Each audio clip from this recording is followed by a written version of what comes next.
The viewing hall of Terminus Prime stretched wide enough to hold 1,000 beings. Today, it held representatives from 47 different species, and every single one of them was watching the humans with barely hidden amusement. Minho stood at the center of the circular chamber, his hands clasped behind his back, trying to ignore the clicking, hissing, and growling sounds that passed for laughter among the assembled aliens. This is what Earth sends. A massive reptilian creature rose from its seat. Its scales were deep purple, and each one looked sharp enough to cut steel. Commander Vrexus was his name, leader of the Vorthan Dominion's military forces. They looked like they would break if I breathed on them too hard. More laughter echoed through the chamber. Minho felt his jaw tighten, but he kept his expression neutral. Next to him, Hana remained perfectly still, her military training evident in every controlled breath. She had warned him this would happen. The galaxy did not respect weakness, and humans looked weak to species that had evolved on worlds where survival meant being bigger, stronger, and more heavily armored. The arbitrator Krell floated at the center of the chamber, a being so old that nobody remembered which species he belonged to anymore. His body was wrapped in dark robes that seemed to absorb light itself. When he spoke, his voice came from everywhere at once. The human delegation has petitioned for membership in the Galactic Council. As per our laws, they must prove their species has value to offer the galactic community. Krell's ancient eyes fixed on Minho. What say you, human? What can your fragile species offer us? Minho took a breath and stepped forward. We offer innovation, diplomacy, and the desire for peaceful cooperation.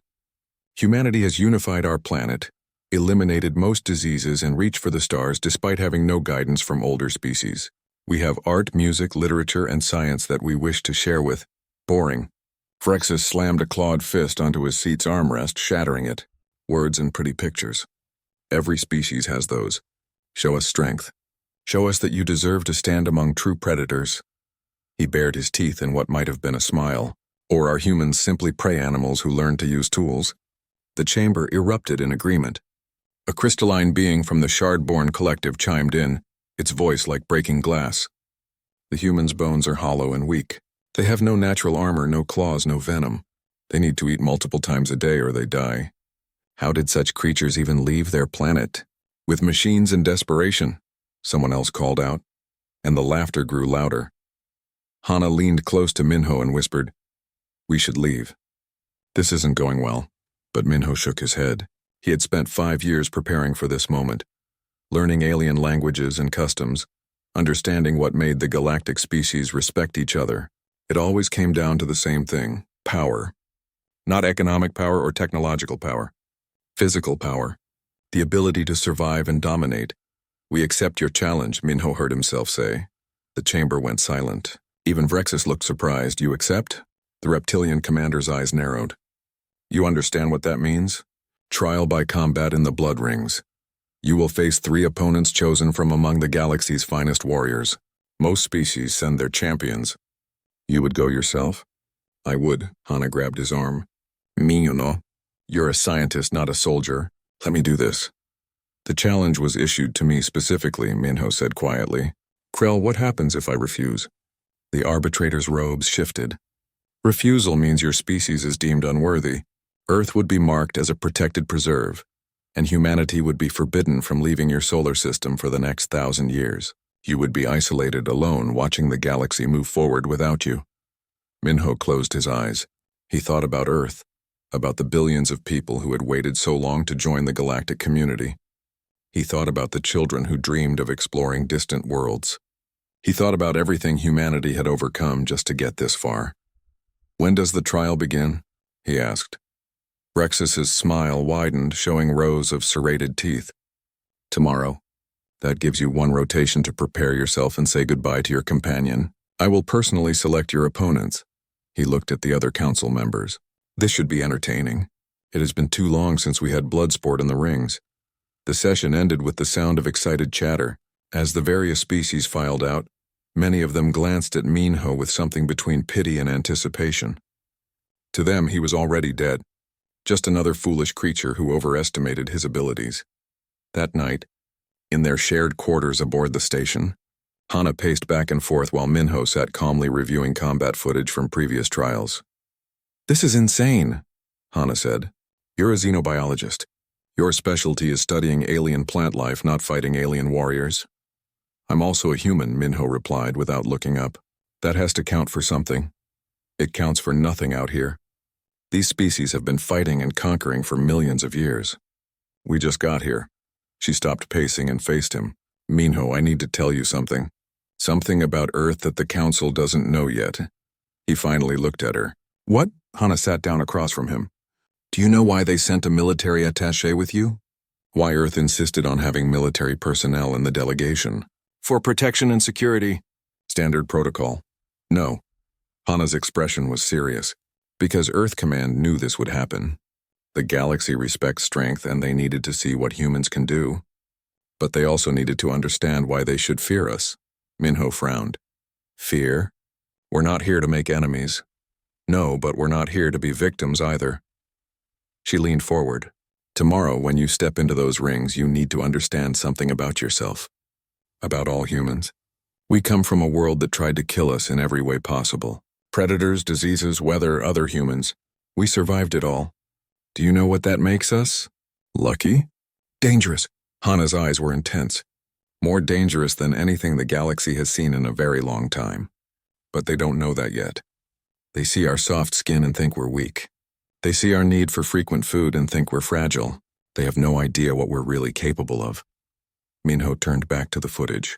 On the screen, a massive creature with 6 arms was tearing apart a smaller opponent. The fight lasted less than a minute. I hope you're right, he said quietly. Because if you're not, I'll be dead by this time tomorrow. Hana stood and placed a hand on his shoulder. Get some rest. Tomorrow you're going to show them what a human can do. And Minho? Don't hold back. Show them everything. They need to understand who we are before it's too late. Long after she left, Minho sat in the darkness thinking about her words. The galaxy was about to learn something new. He just hoped he would survive long enough to see their reaction. The blood rings were exactly what they sounded like. Ancient stone circles stained with the remains of countless battles, set in the lower levels of Terminus Prime where gravity was increased to twice Earth normal. Thousands of spectators filled the viewing platforms above, their various forms creating a living wall of eyes and teeth in anticipation. Minho walked into the arena wearing simple combat gear that Hana had provided. It felt strange on his body, lighter than he expected, but somehow reassuring. His heart pounded in his chest and he could feel adrenaline starting to flow through his veins. His hands trembled slightly, but he forced them still. Across the ring, a massive door ground open. The first opponent stepped through and the crowd roared with approval. It was a Vorthan warrior, easily 3 meters tall and covered in those purple scales that looked like armor plating. Its arms were thick as tree trunks and its clawed hands could probably crush a human skull like an egg. The arbitrator Krell's voice echoed across the arena. The first trial. Strength against strength, begin! The Vorthan charged immediately, covering the distance between them in seconds. Minho dove to the side, rolling across the stone floor. He felt the wind from the creature's fist as it smashed into the ground where he had been standing. The impact created cracks in the ancient stone, the crowd murmured. They had expected the human to try to stand his ground, to meet strength with strength like a proper warrior. Instead he ran. The Vorthan pursued, roaring its displeasure. It was fast for something so large, but Minho was faster. He circled around the arena, always keeping just out of reach. Each time the warrior swung at him, he wasn't there. Each time it tried to grab him, he slipped away. Fight me, coward, the Vorthan bellowed. But Minho just kept moving. He wasn't running away. He was watching, learning. He saw how the warrior's left side dipped slightly after each swing. He noticed how it favored its right leg. He observed that each charge left the creature breathing harder, recovery taking longer. 5 minutes passed. Then 10. The Vorthan's movements were getting slower. Its scales, designed to protect against damage, were also incredibly heavy. In Earth's gravity, this wouldn't matter much. But here, with twice the pull, that armor was becoming a burden. Minho's own legs burned with effort, his lungs working hard in the heavy gravity. But humans had evolved to run, to chase prey across vast distances until the prey simply couldn't run anymore. This was what his ancestors had done to hunt animals far stronger than themselves. At 15 minutes, the Vorthan stumbled. Just a small misstep, but Minho saw it. He changed his pattern, moving closer now, forcing the warrior to keep turning. to keep adjusting its heavy body and the punishing gravity. At 20 minutes, the Vorthen collapsed onto one knee, gasping for air. Its species had evolved for short, brutal fights. They had never needed endurance. Why would they, when they could kill most opponents in seconds? Minho walked over to the fallen warrior and placed a hand on its shoulder. "Yield," he said quietly. The Vorthen looked at him with something like confusion in its eyes. Then it lowered its head. "I yield." The crowd was silent. This wasn't how these fights were supposed to go. Where was the blood? Where was the violence? The human had won without throwing a single punch. Commander Vrexus stood in his viewing box, his expression unreadable. After a long moment, he gestured to his attendants. The second door opened. What emerged was beautiful and terrifying. The Shardborn warrior looked like it was made from living diamond, its body reflecting the arena lights in thousands of directions. As it approached, its arms shifted and changed, crystalline blades forming where hands had been. The fight began without ceremony. The Shardborn was much faster than the Vorthen, and it didn't rely on strength alone. It moved like a dancer, blades singing through the air.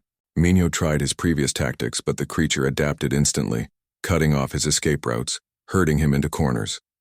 The first blade caught him across the arm, drawing blood. The pain was sharp and immediate, but Minho kept moving. The second cut came across his shoulder. The third grazed his leg. He was bleeding now, wounds that would have sent most species into shock. But Minho's vision stayed clear. His movement stayed controlled.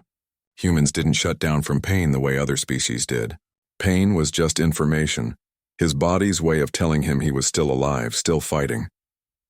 The Shardborn pressed its advantage, moving faster now, confident in its victory. But it made a mistake. It assumed the bleeding human was weakening, that the wounds were slowing him down. They weren't. Minho suddenly changed direction, moving toward the Shardborn instead of away. The creature, surprised, swung both blade arms in a crossing pattern that should have cut the human in half. But Minho dropped into a slide, passing under the attack, and his foot caught the Shardborn's leg at the joint. Crystal was strong, but it was also rigid. The joint shattered. The Shardborn stumbled, and Minho was already moving again, grabbing a piece of broken crystal from the ground. When the creature tried to rise, he drove the shard into its central core, the nexus where its consciousness resided. The Shardborn stopped moving, its light dimming. Minho stood breathing hard, blood dripping from his wounds onto the arena floor. The crowd was no longer silent. There were whispers, uncertain sounds, the rustle of many beings shifting uncomfortably. The third door opened before Minho could catch his breath. What came through made even the bravest spectators lean back in their seats. A Dreadclaw berserker, evolved on a world where everything was poisonous and everything hunted everything else. It was covered in black chitinous armor, 6 limbs ending in serrated claws and 3 eyes that saw in spectrums humans couldn't even imagine. It didn't wait. It attacked. Minho barely dodged the first strike, but the second caught him across the chest, tearing through his combat gear and the flesh beneath.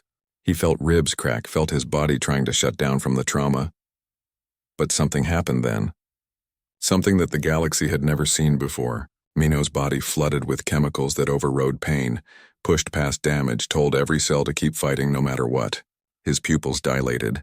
His heart rate increased. Every sense sharpened to impossible clarity. The human survival response. The thing that had kept his species alive through ice ages and wars and disasters. The biological override that turned humans into something more than they should be.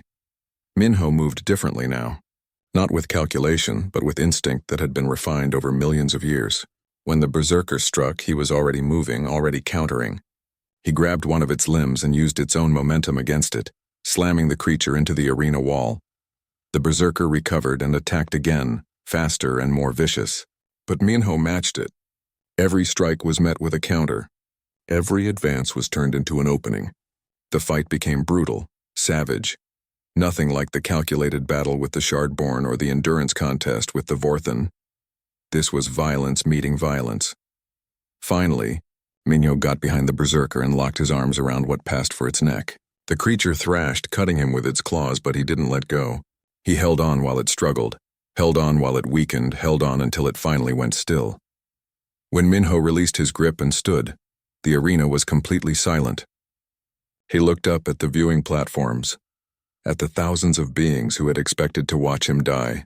His chest was bleeding, his arm hung at an odd angle, and he swayed slightly from blood loss, but he was standing. And they were afraid. Minho woke up in the medical bay 3 hours later. His body was covered in synthetic skin grafts, and machines hummed around him, monitoring his vital signs. He tried to sit up, but pain shot through his chest, reminding him of the broken ribs. "Stay still." Hana's voice came from beside his bed. She looked worried, but also something else. Satisfied, maybe. "The medical team is still working on you." Around them, alien doctors moved with quick, nervous movements. One of them, a being with 4 arms and skin like rubber, kept glancing at Minho with what looked like fear in its multiple eyes. "What's wrong with them?" Minho asked, his voice rough. "They've never seen anything like you before," Hana said. "Your medical scans are causing quite a discussion among the council." As if summoned by her words, the medical bay doors opened and Arbitrator Krell floated in, followed by Commander Vrexis and several other council members. They arranged themselves around Minho's bed, and none of them looked happy. "Explain," Vrexis demanded, pointing at a holographic display that one of the doctors activated. "Explain how this is possible." The display showed Minho's body in detail. His bones were already starting to heal, knitting back together at a rate that should have been impossible. His wounds were closing, new tissue forming over the damaged areas. His blood work showed elevated levels of dozens of different chemicals that were keeping him conscious and functional, despite injuries that would have killed most species outright. "What sorcery is this?" a council member hissed. "What technology have the humans hidden in his body?" "No technology." Hana stood up, her military bearing evident. "That's just what humans do. That's just biology." The room fell silent. Hana walked over to the display and began pointing at different aspects of the scan. "You wanted to know what humanity can offer the galaxy? Here it is. We come from what we call Earth, but what the Council's classification system would designate as a Class 12 death world. Do you know what that means? It means our planet tried to kill us in every way possible. Ice ages, volcanic eruptions, predators with teeth and claws that make your berserkers look gentle, diseases that could wipe out entire populations, other humans who competed for the same resources." She zoomed in on Minho's bone structure. "You think our bones are weak? They're not as hard as crystal or as dense as Vorthen scales, but they're flexible. They can bend without breaking. And when they do break, they heal stronger than before. That's adaptation. That's survival." "This is impossible," one of the doctors said. "The energy requirements alone. He should need to eat constantly to maintain such rapid healing." "We do," Hana said simply. "Humans eat multiple times a day because our bodies are constantly repairing, constantly adapting, constantly preparing for the next threat." "You thought that was weakness." "It's not. It's efficiency. We turn food into survival at a rate you can't imagine." Vrexis stepped closer to the display, his eyes narrowing. "The endurance. How did he outlast our champion? Vorthen warriors are trained from birth to fight. Your warriors are trained to kill quickly because that's what their bodies are designed for. Short, brutal fights. But humans evolved as persistence hunters. We don't chase prey for minutes. We chase it for hours, sometimes days. We follow it until it literally can't run anymore, until its body gives out from exhaustion. That's how our ancestors hunted animals twice our size with nothing but stone tools." Hana brought up footage from the second fight. The Shardborn wounded him multiple times. Blood loss, torn muscle, severe pain. Why didn't he stop? She paused the image on Minho's face, showing his expression during the fight. His eyes were focused, aware, calculating despite the injuries. "Because humans have something you don't. We can override pain. We don't shut down when we're hurt. We keep going. It's called adrenaline, and it's our biological superweapon. When a human is in danger, our bodies flood with chemicals that make us stronger, faster, more resistant to shock and pain. We stop feeling fear. We stop feeling doubt. We become something more than we are." She showed the final fight, the brutal confrontation with the berserker. "You saw what happened here. This wasn't training. This wasn't technique. This was millions of years of evolution activating in response to a life or death situation." In that moment, Minho wasn't thinking about winning or losing. He was thinking about survival, and human bodies will do anything to survive. Krell's ancient voice filled the room. "If this is true, if all humans possess these abilities, then why have you hidden this from us? Why come to the council pretending to be weak?" "We didn't pretend anything," Hana said firmly. "We told you exactly what we are. We said we wanted peace, cooperation, and mutual growth. We meant that. But you assumed that desire for peace meant we couldn't fight. You assumed that because we don't have scales or claws we can't defend ourselves. You made the mistake of thinking that weapons are only the things you're born with. She pulled up images on the display, and the council members drew back in shock. They saw human cities, massive structures of steel and glass. They saw vehicles that moved across land, sea, and air. They saw satellites orbiting Earth, stations in space, and ships that had carried humans to other planets in their own solar system.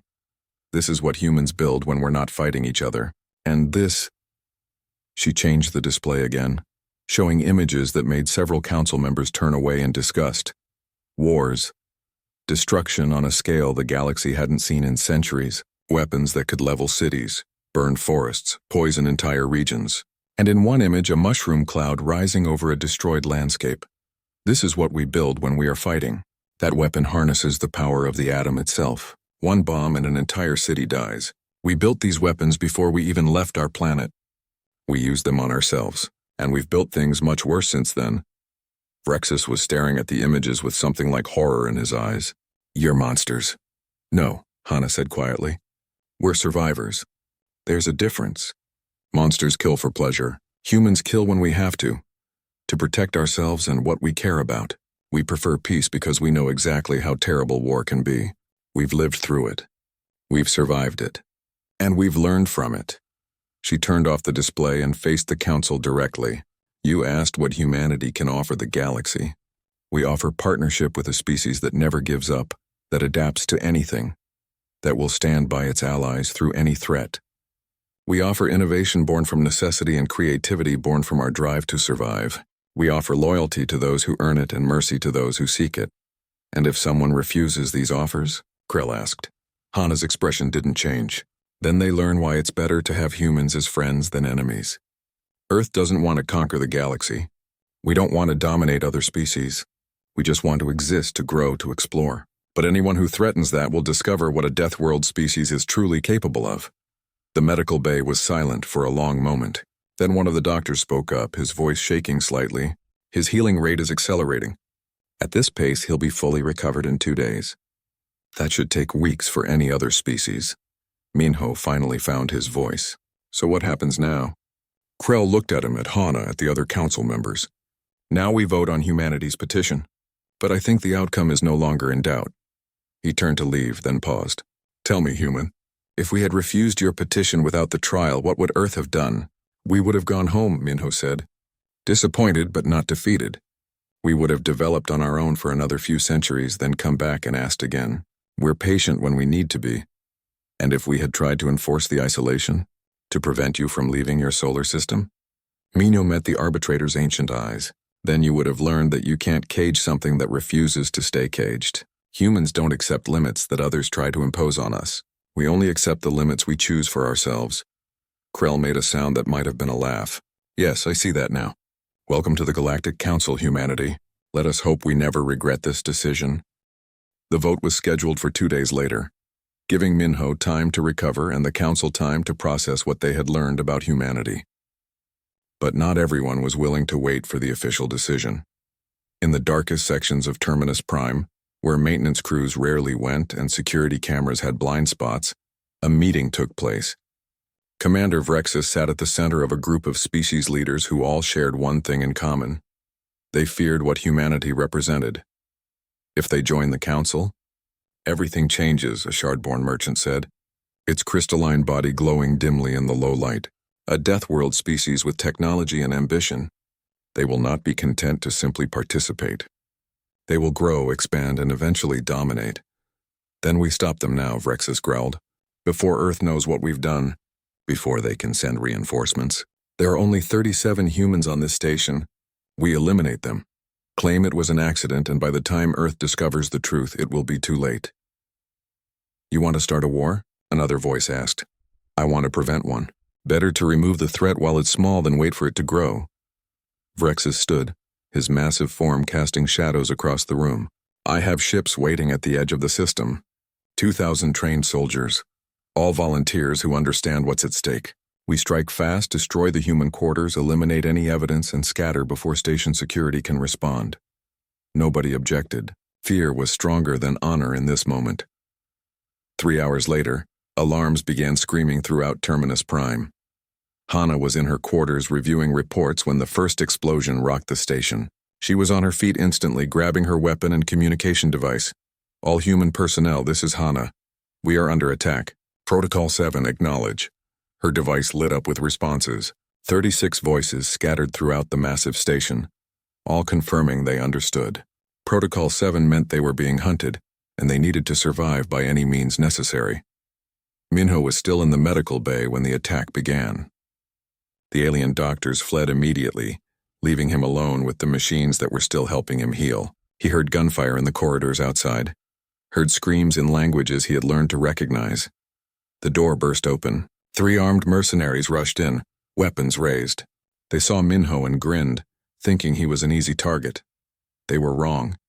Minho rolled off the medical bed, pulling tubes and wires free from his body. He grabbed a surgical tray and threw it at the first mercenary, hitting him in the face. The second fired, but Minho was already moving, using the medical equipment as cover. He reached a supply cabinet, smashed it open, and grabbed a bottle of medical alcohol. The mercenaries advanced, confident now. But Minho threw the bottle, splashing alcohol across the floor, then grabbed a laser scalpel and cut through a power cable. Sparks flew, igniting the alcohol. Fire spread between him and the attackers. Human tricks, one of them snarled. But there was uncertainty in his voice now. Minho didn't answer. He grabbed the medical bed and shoved it through the flames, ramming it into the mercenaries. One went down hard and Minho was on him instantly, taking his weapon. The other 2 tried to aim, but Minho was faster. 2 shots and they fell. He took their ammunition and weapons, then activated his communication device. Hana, I'm mobile. What's the situation? Her voice came back tense but controlled. Vrexus is leading this. 2,000 hostiles on the station. They're trying to reach the human quarters, but we've sealed the sections. I need you to get to Junction 7. We're regrouping there. Throughout the station, the other humans were doing the same thing. They were scientists, diplomats, engineers, and support staff. Only 5 of them had actual military training. But every human understood one thing. When threatened, you adapt or you die. In the cargo bay, a human engineer named Doyen had locked himself in with 3 attackers outside. He looked around the bay, seeing only containers and loading equipment. Then he smiled.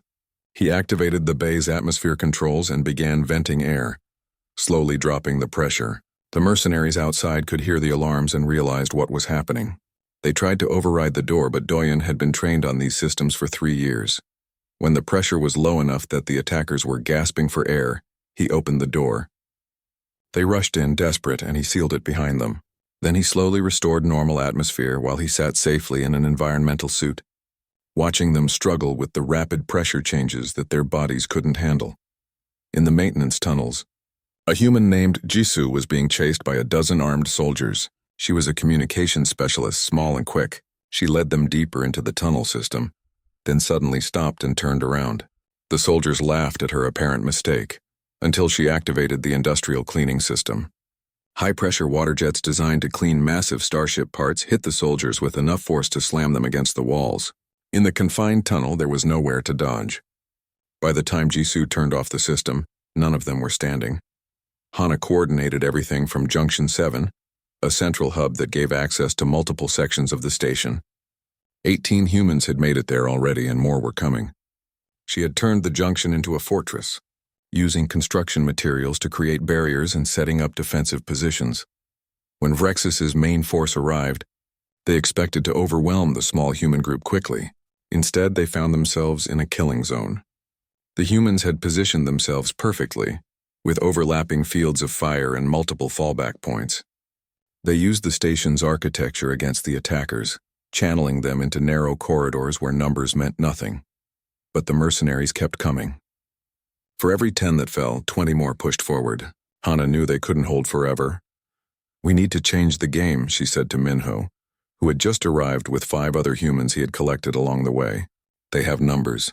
We need to make them afraid." Minho looked at her, understanding immediately. "You want to hunt them?" "Yes, stop defending.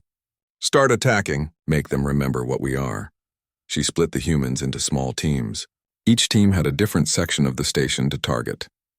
They stopped fighting like soldiers and started fighting like humans from a death world. Like persistence hunters who never stopped, never gave up, never showed mercy to threats. The teams moved through the station in ways the mercenaries couldn't predict. They used maintenance tunnels, ventilation shafts, and spaces too small for most aliens to enter. They set traps using the station's systems, turning life support controls into weapons, making lights flicker to create confusion, filling corridors with harmless but terrifying sounds. The mercenaries began to panic. They were the hunters, but suddenly they felt like prey. Everywhere they went, humans appeared from nowhere, struck and vanished. They heard sounds in the darkness. They saw shadows that shouldn't exist. And when they caught a human, the fight was never what they expected. Rexus found Minho in a command center. The human was standing alone, looking at tactical displays, still visibly wounded from the arena, but somehow standing, somehow fighting. "You should have died in the rings," Rexus snarled, raising his weapon. "But I didn't," Minho said calmly. "That's what you still don't understand about humans. We don't die easy. We don't give up.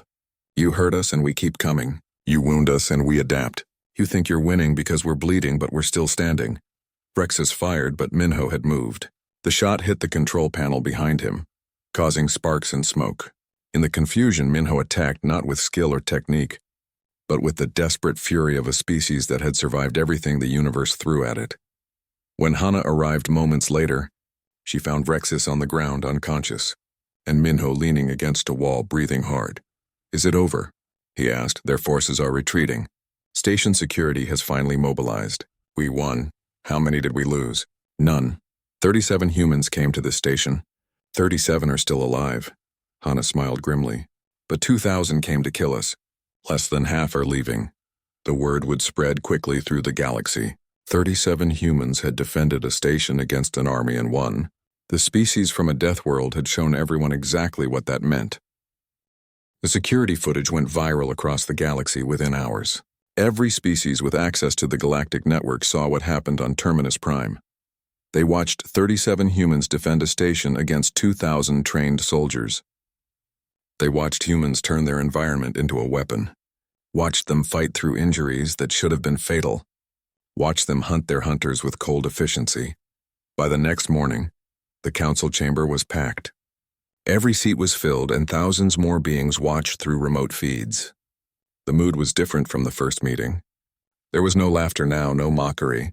When Minho and Hana entered, walking side by side, a path opened for them without a word being spoken. Arbitrator Krell floated at the center of the chamber, his ancient presence more imposing than ever. Commander Vrexus was there too, but not in his honored seat. He stood in the defendant's area, surrounded by security, his expression blank. The attack on Terminus Prime was an act of terrorism. Krell's voice resonated through the space. Commander Vrexus and his co-conspirators attempted to murder representatives of a species petitioning for council membership. This is a violation of the most fundamental laws of galactic civilization. "I did what was necessary," Vrexus said, his voice defiant but lacking its usual strength. "Humanity is dangerous. You all saw what they did. 37 of them defeated a military force. Imagine what millions could do. Billions. They will consume the galaxy if we give them the chance." "Or," Krell replied, "they will become the galaxy's greatest defenders. That is the choice we must make today. Do we fear humanity or do we embrace them?" A Shardborn representative stood, its crystalline form catching the light. "I have reviewed the footage extensively. The humans did not kill indiscriminately. They disabled when possible, neutralized when necessary. They fought with precision, not rage. They could have destroyed Vrexus's forces completely, but they showed restraint once the threat was contained." "Restraint?" Vrexus laughed bitterly. 1,000 of my soldiers are in your medical bays. Another 200 are dead, and 37 humans are still alive," the Shardborn said. "Against those odds, we should all be grateful they showed any mercy at all. If the humans had truly been the monsters you claimed, none of your forces would have survived."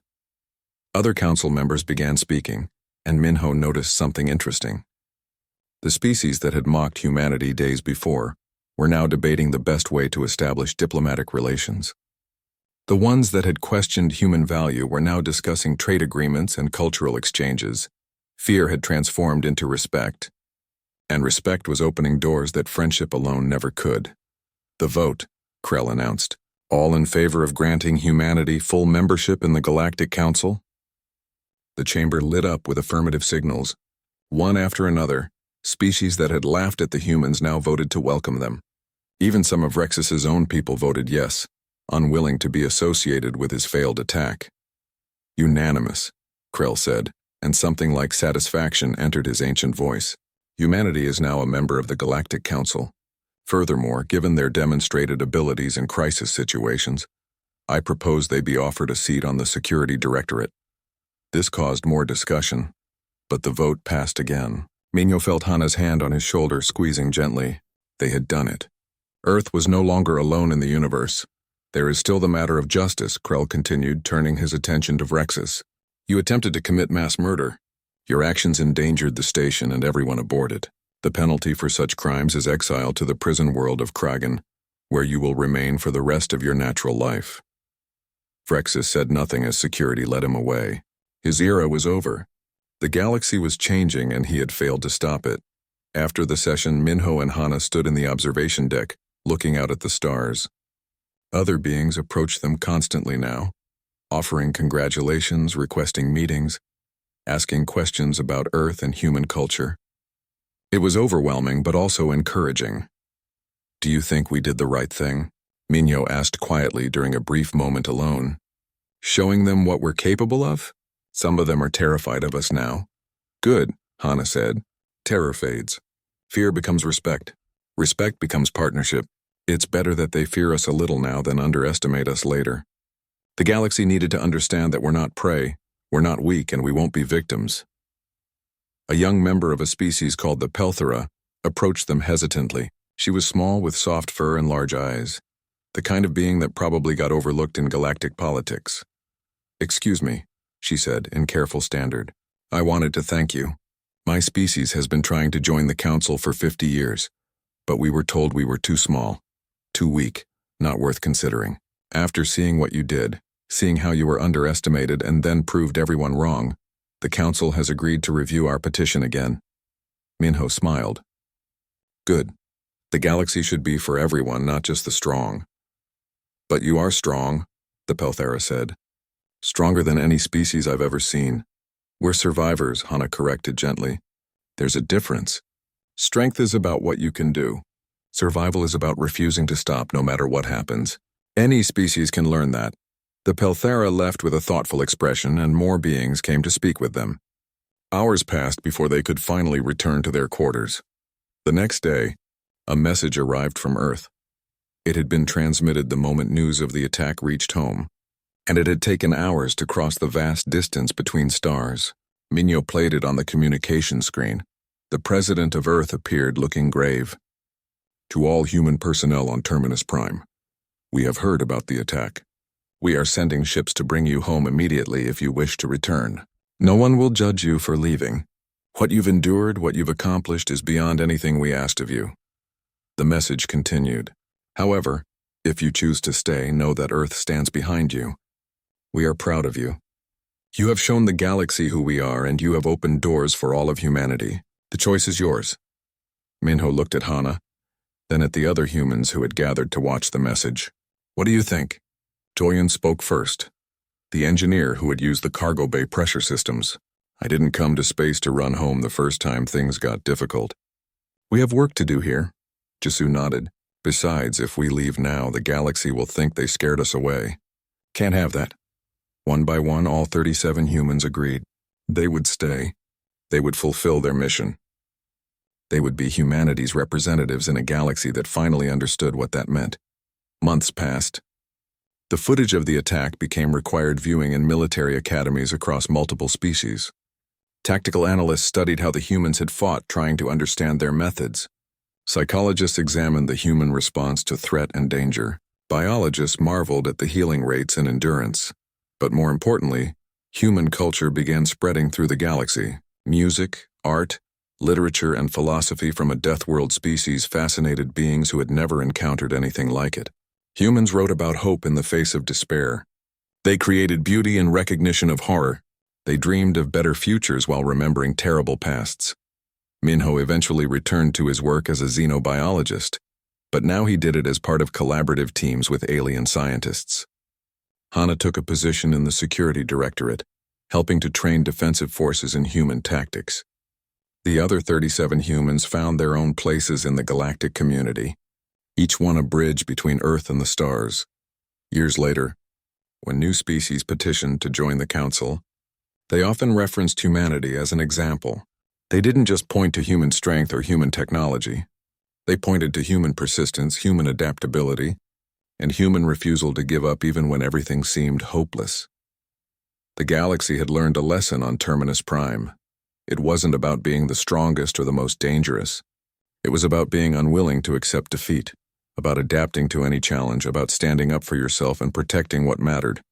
Humanity had arrived. And they had done it not by conquering or dominating, but by surviving, by being exactly what evolution had made them. The apex predator of a world that tried everything to kill them and failed. The galaxy would never underestimate them again. And more importantly, they would never forget that the smallest, softest, most fragile-looking species could also be the most dangerous when threatened, because humans came from Earth. The world that breeds nightmares, and nightmares once awakened never truly sleep again. The stars were no longer beyond humanity's reach. They were home,